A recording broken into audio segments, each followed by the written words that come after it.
Hello friends, welcome to PSR channel. நாம் இன்றைக்கி ஒரு முக்கியமான தகவலை பற்றி தான் பார்க்க போகிறோம்.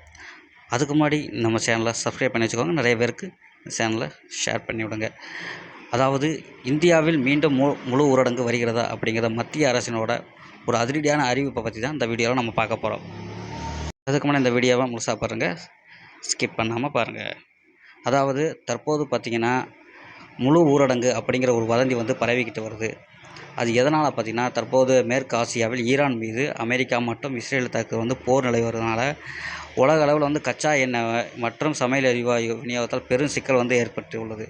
இதனால் நிறைய தட்டுப்பாடு வந்ததால் நிறைய பேர் பார்த்திங்கன்னா முழு ஊரடங்கு வரும். இதனால் பெட்ரோல் டீசல் மிச்சப்படுவதற்காக இந்தியா முழுவதும் மீண்டும் கொரோனா காலத்தை போல் முழு ஊரடங்கு அமல்படுத்தலாம் என்று சமூக வலைத்தளங்கள் கடந்த சில நாட்களாக ஒரு பெரிய வதந்தி பரவிட்டு வருது. இதனால் மக்கள் பீதியும் ஏற்பட்டுள்ளது. இதனால் மக்கள் இன்றைக்கி அச்சப்பட தேவையில்லை. சரியா, இது இப்போ ஒரு சாதாரண ஒரு நிகழ்ச்சி தான்.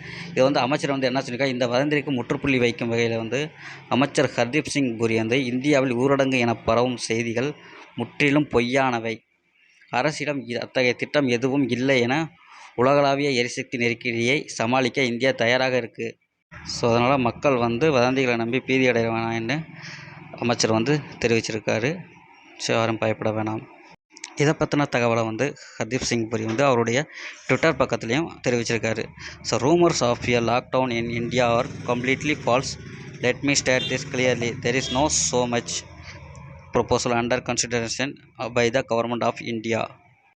அதாவது அவர் என்ன சொல்லியிருக்காருன்னா, ரூமர்ஸ் யாரும் நம்ப வேண்டாம். ஸோ ரூமர்ஸ் லாக்டவுன் அப்படிங்கிற ஒரு வதந்தி பரவிட்டு வரனால அதை யாரும் நம்ப வேண்டாம். So in such time it's is important that we remain responsible and united. So யாரும் மக்கள் இந்த வதந்தியை நம்பி நீங்கள் பயப்பட வேண்டாம் அப்படின்னு சொல்லியிருக்காங்க. ஸோ இதை பற்றின நம்ம நிர்மலா சீதாராமனும் சொல்லியிருக்காங்க. என்ன சொல்லியிருக்காங்கன்னா, கொரோனா காலத்தை போன்று இந்தியாவில் மீண்டும் லாக்டவுன் வராது. மீண்டும் லாக்டவுன் வரும் என சில தலைவர்கள் கூறுவது அடிப்படை ஆதாரமற்றது. நாடு முழுவதும் போதுமான அளவு பெட்ரோல் டீசல் கையிருப்பு இருக்கிறனால யாரும் நீங்கள் பயப்பட தேவையில்லை அப்படின்னு நிதியமைச்சர் நிர்மலா சீதாராமன் அறிவிச்சிருக்காங்க. ஸோ மக்கள் யாரும் பீதி அடைய வேணாம். ஸோ நிர்மலா சீதாராமன் அவங்க என்ன சொல்லியிருக்காங்கன்னா, மக்கள் யாரும் இந்த பொய்யான தகவலை நம்பி ஏமாற வேணாம். இது முழுக்க ஒரு பொய்யான தகவல் மட்டுமே. இது ஒரு வதந்தியாக மட்டும்தான் கருத வேண்டும் அப்படின்னு சொல்லியிருக்காங்க. ஸோ இந்த தகவலை நிறைய பேருக்கு ஷேர் பண்ணுங்கள்.